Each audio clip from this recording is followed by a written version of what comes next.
of the great things about Dungeons and Dragons is it allows you to basically do whatever it is that you want. If there's a rule that you don't like, you can just decide to change it. So I thought I'd run through one of my current favorite house rules in this session, Beyond the Screen.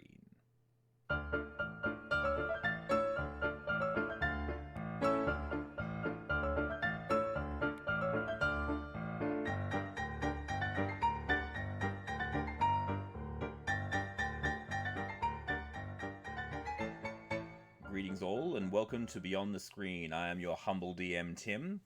And today, one of my favorite house rules that I've been utilizing in my D&D games, and that is maximize your critical hits. Because there is nothing worse than when you roll that natural 20, you roll your double dice, and you roll 2 1s. It just means that your critical hits are completely and totally wasted. So, the house rule that we utilize in our home game is that whenever you roll a critical hit for an attack, you maximize the dice damage. So, for example, if you are rolling an attack that does 2d8 damage, when you roll the critical, it does 16 damage plus 2d8 plus whatever modifiers are applied to it. And this makes critical hits really, really deadly. And it also makes rogues super scary. Because especially if you've got the assassin build, which means that if you are attacking before anyone else has struck, you get advantage, and if you hit, it's a critical hit.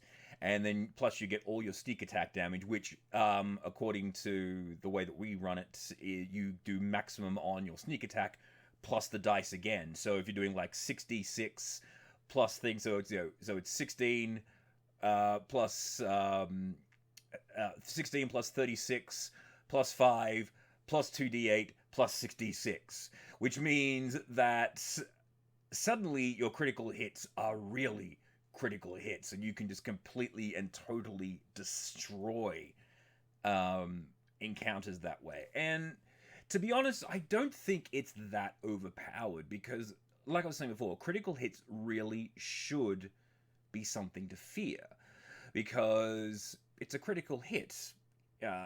It's not like with and there are certain exceptions to the rule, of course. Things like the Vorpal Sword and the 9 Lives Stealer. Now, the Vorpal Sword does additional damage as well, but what you do with that is, because the critical is already built into the Vorpal Sword, you don't double the additional dice damage for that. Same thing with a Sword of Sharpness. A Sword of Sharpness already has its built-in critical damage.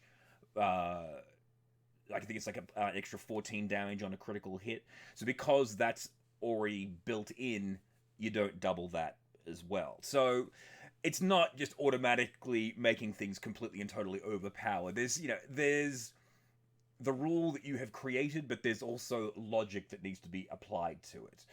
I think probably one of the only other instances that it might come into play, at least off the top of my head, is with the 9 Lives Stealer, but I don't think that one actually comes into it, because that one is a Constitution save on a critical. If the creature has less than 100 hit points, it automatically kills them. So I guess, if someone was taking that with the critical hit, they might want to double the what's the word I'm looking for? They might want to double the HP threshold. No, naughty. So yeah, maximize your critical hits and really watch those bad guys drop down.